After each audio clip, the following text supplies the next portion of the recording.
Hi, my name's Morgan Hatt, and you're watching BC Missions, a nonprofit that promotes Christian ministries, resources, and opportunities for believers to grow in Christ and then expand the family. Today, I'm going to be presenting you with 4 wonderful opportunities for service that your group can do together just in case your mission trip got canceled. So, stick around.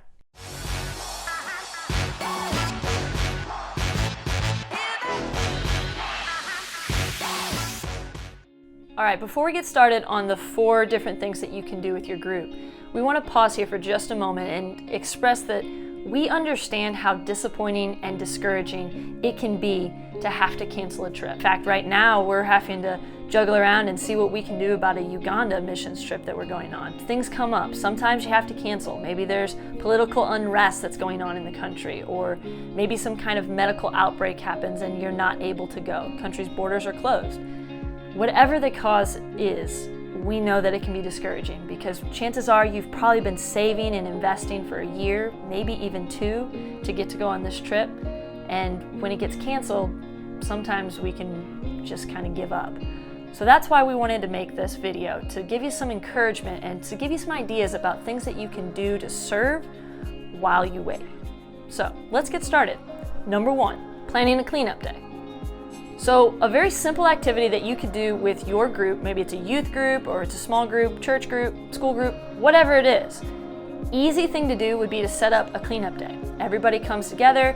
Maybe you're cleaning up the church inside or outside, or maybe you go to a park. You volunteer to clean up a park, or any kind of public area would be a wonderful ministry where you're serving and you're still getting together with everyone to do it. Another option for cleanup would be maybe finding an elderly person in your community, or maybe somebody from your church who needs a little help with their yard work because they're not physically able to do it. Wherever, however you manage to do this, connect it with your community or connect it with your church body, this is an awesome opportunity for your team to come together and still get to serve as a group. Number 2, volunteer.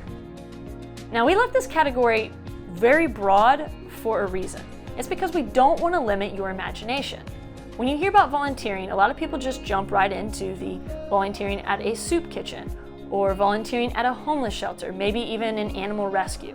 And all of these options are wonderful choices for using manual labor to show the love of Christ in your community. There's no doubt about it. But don't limit yourself there. You can get creative. If you just go out to someone in the local community, maybe it's a business, maybe it's a nonprofit, and you just be honest with them. Tell them straightforward. Say, we had a team and we were planning on doing blank. We were planning on going blank and serving. We can't anymore. We would like to help you. Is there anything that we can do to volunteer?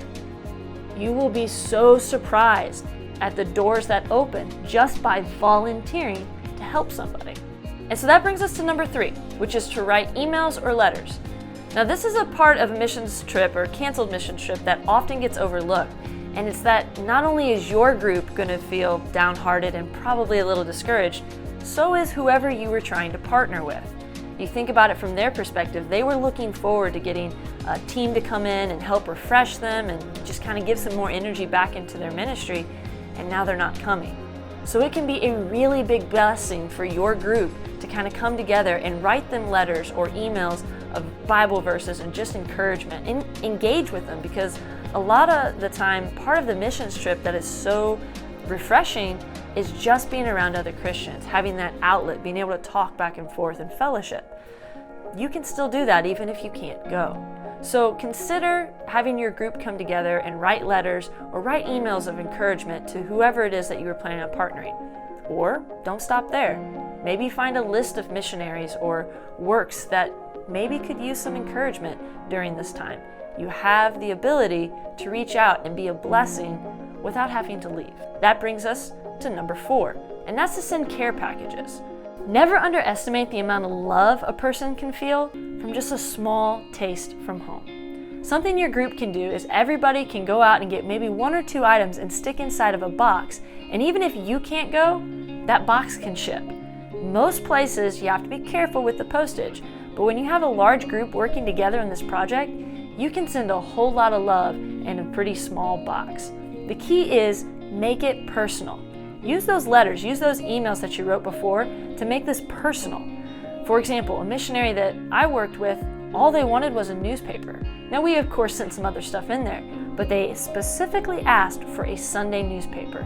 While that may seem strange to you and I, for them, it was a taste of home that they were missing. So get creative with your group. Kind of space it out so nobody's buying anything necessarily expensive, but this can be an amazing way to show that ministry you love them, you care for them, and even though you can't be there, you're still thinking about them. And from the entire BC Missions family, we just want to say thank you to you and your team for having such a heart for missions. Whether you're spreading the gospel around the corner or all the way around the world, we want to thank you for participating in the Great Commission because it's something that's very near and dear to our hearts here. And if you're interested in seeing what we do on our international ministries, then check us out at bcmissions.org, or you can check out our international playlist, which is Run With It. That's where we stick all of our international partnerships and ministries that we've done so far. And if you want to see more about what we're going to do in the future, like I mentioned before, we are planning a trip to Uganda, Africa this year, then hit the subscribe button. We'll be updating that with videos, Lord willing, when we get the chance to go. We too are kind of in that situation where we don't know, and that's okay, because we're going to serve Him where we're at while we're waiting.